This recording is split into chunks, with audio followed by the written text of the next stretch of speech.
Buongiorno a tutti e benvenuti sul canale YouTube Sigfrido Mille Quadri. In questo video analizzerò un dipinto di René Magritte che si intitola Golconda. Dapprima farò un'analisi della composizione del quadro e a seguire, guidato dalle parole dello stesso Magritte, cercherò di entrare più approfonditamente nel significato dell'opera del pittore. Buona visione. Golconda è un dipinto realizzato da René Magritte nel 1953. È un olio su tela e misura cm80 x 100,3. L'opera è conservata alla Menil Collection di Houston, Texas. Il titolo del dipinto venne suggerito a Magritte da un amico surrealista, lo scrittore e poeta belga Louis Sutener. Golconda è una città dell'India che è diventata celebre nei secoli per la sua ricchezza. Nella regione dove si trova la fortezza, che vediamo nell'immagine, si trovavano giacimenti alluvionali di diamanti, dove sono state estratte alcune tra le più conosciute pietre preziose della storia. Il nome di Golconda divenne così in Europa sinonimo di ricchezza e splendore. Dopo la dismissione delle miniere, la città è velocemente caduta in rovina. L'impostazione del quadro è semplice. Osserviamo alcuni personaggi, chiamiamoli per semplicità degli omini con la bombetta, che in una giornata limpida, con il cielo azzurro, fluttuano nell'aria, sono sospesi su un paesaggio urbano. Osserviamo infatti alcune case molto simili tra loro, delle case molto comuni in Belgio, che Magritte dipinge con le finestre chiuse e con le tendine tutte uguali.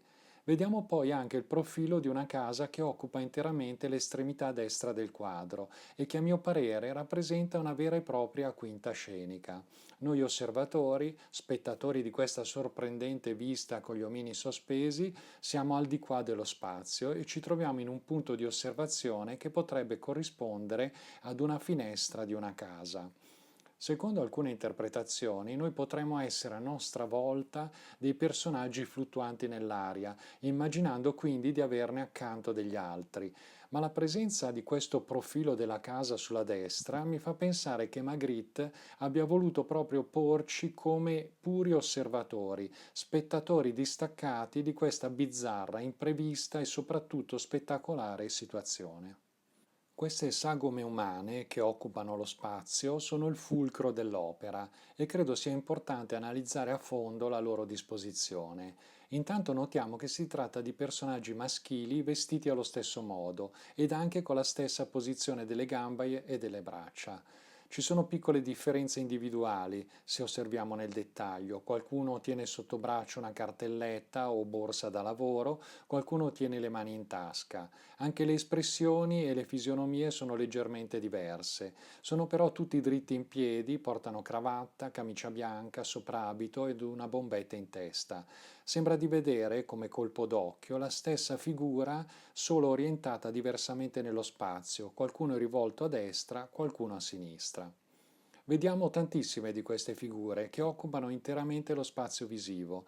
Notiamo subito che esiste un ritmo, una distanza precisa tra di loro. Magritte, per darci l'idea di una ripetizione all'infinito di questo personaggio, ne dipinge di tre dimensioni diverse, che possiamo definire di grande, media e piccola dimensione.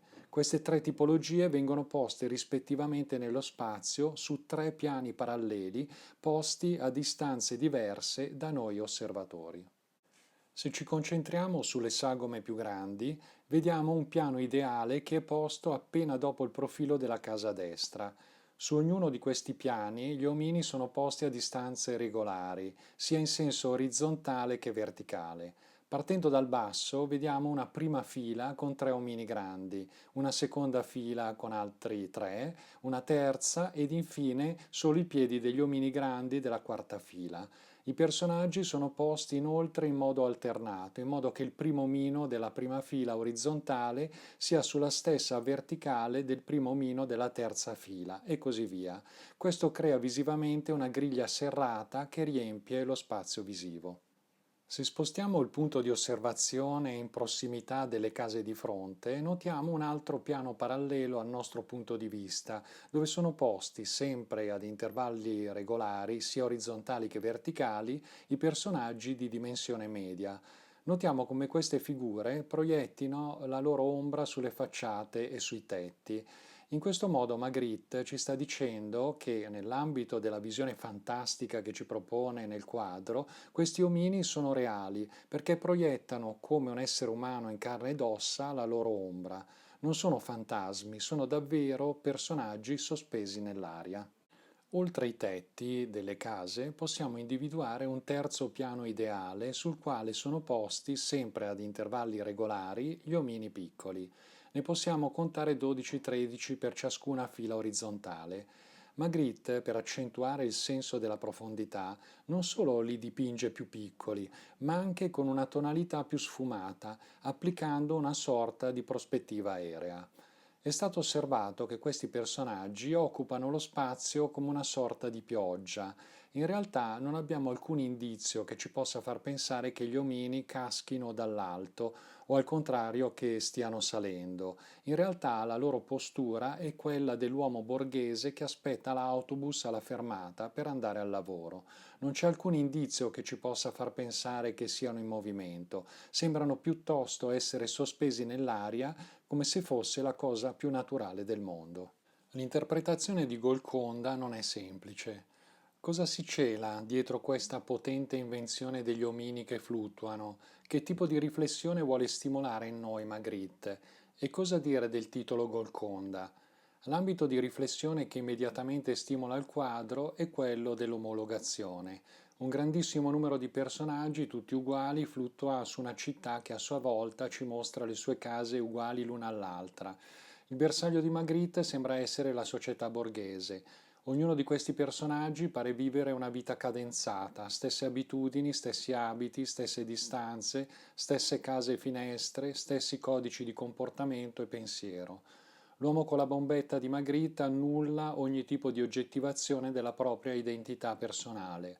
Ma questa interpretazione non è sufficiente per comprendere il più profondo approccio all'arte del pittore surrealista. Magritte dipinge accostamenti paradossali, fantastici, surreali. Le sue opere sono come sogni, diceva l'artista, che vogliono svegliare, non lasciarci addormentati, che ci vogliono aprire gli occhi sul mistero della vita e sulla menzogna, sul limite che porta con sé ogni immagine convenzionale della realtà. Magritte era stato influenzato profondamente da De Chirico, soprattutto da un suo celebre dipinto, Il canto d'amore, che vediamo nell'immagine, realizzato nel 1913-14, dove nel contesto di uno scorcio urbano sono inseriti in maniera incongruente un calco classico che riprende l'Apollo Belvedere, un guanto appeso ad una parete ed una palla. De Chirico stimola in Magritte il piacere di accostare oggetti senza una logica apparente, eppure capaci di emanare un fascino e suggerire un senso del mistero, quel mistero che si cela ovunque nella realtà e che per Magritte diventerà il tema centrale della sua opera. Lo stesso Magritte, che vediamo nella foto, descrivendo Golconda, in cui è presente una moltitudine di uomini, aveva specificato come la moltitudine non faccia pensare ad un singolo individuo e proprio per questo tutti sono vestiti allo stesso modo. L'identità dell'individuo si perde nella moltitudine e questo lo possiamo percepire anche noi alla vista di una qualunque folla. Nella folla non vediamo le differenze individuali, ma percepiamo solo il singolo moltiplicato innumerevoli volte, che diventa quindi massa indistinta. Da questo punto di vista, quindi, il quadro, come tutta l'opera magrittiana, contiene un messaggio di critica alla società borghese ed in particolare alle sue convenzioni, alle sue visioni standardizzate ed omologate che guardano solo alla superficie della realtà e non al mistero che ne è sotteso. Ma Magritte, nella descrizione del proprio quadro, va oltre e parla anche del titolo. Golconda, afferma l'artista, era una città ricca e per questo rappresentava una sorta di miracolo. Allo stesso modo, continua Magritte, camminare in cielo è un miracolo. Questo aspetto è interessante perché evidenzia lo stupore, la poesia, l'incanto che il pittore cercava nelle sue opere. Far fluttuare gli uomini e farli fluttuare in cielo, esattamente come se stessero ad un angolo della strada, era il piccolo miracolo visivo nato dalla sua immaginazione. E citando ancora Magritte, la realtà non è mai come la si vede, la verità è soprattutto immaginazione. Il percorso del pittore belga è quindi quello di cercare di disvelare il mistero della realtà avvicinandosi alla sua essenza, alla sua verità profonda, non utilizzando strumenti convenzionali, quanto usando l'immaginazione, la poesia e aggiungo, osservando la foto, anche un pizzico di ironia. Con un microscopio, diceva Magritte, uno scienziato può vedere molto più di noi, ma arriva un punto in cui anche lui deve fermarsi e quello, dice il pittore, è esattamente il punto in cui comincia la poesia. Possiamo quindi chiamare quella di Magritte poesia visuale, attraverso la quale l'artista cerca di svelare il mistero dell'esistenza, dove la visione standardizzata ed omologata dalle convenzioni non arriva, dove nemmeno i potenti mezzi della scienza e della tecnologia possono arrivare, lì arriva la poesia per immagini di Magritte. Golconda è quindi poesia per immagini, è quello che guardando dalla finestra non potremmo mai vedere, senza il potere dell'immaginazione. Chi cerca significati simbolici in un quadro, afferma Magritte, chi si affanna a dare un'interpretazione logica a quel che viene mostrato, è incapace di coglierne la poesia. Ed ancora possiamo aggiungere, gli stessi titoli delle opere di Magritte hanno un significato più evocativo che semantico. Cercando di interpretare il titolo delle sue opere alla lettera, rischiamo di essere fuorviati. Anche il titolo, quindi, è poesia. In definitiva, Magritte ci mette in guardia dal cercare di analizzare in maniera logica le sue opere d'arte e di cercare a tutti i costi un significato preciso ed univoco. Più ci addentriamo in un'analisi razionale e diciamo così scientifica dei suoi quadri e più perdiamo di vista il loro aspetto poetico. La necessità della ricerca di un significato rappresenta per l'uomo comune un appiglio a cui aggrapparsi per riportare dentro la norma, dentro un perimetro convenzionale, quel che appare straniante e surreale. Magritte cerca, attraverso le sue opere, di destabilizzarci, di mettere in crisi le nostre convenzioni per spalancare di fronte a noi il mistero della vita. Abbiamo visto come attraverso accostamenti incongruenti e paradossali Magritte metta in crisi il nostro modo di vedere le cose, di percepirle e ci induca ad una riflessione più profonda. Fatemi sapere cosa pensate di questo video e dell'opera di Magritte. Se avete gradito il video mettete mi piace ed iscrivetevi al canale. Vi aspetto alla prossima.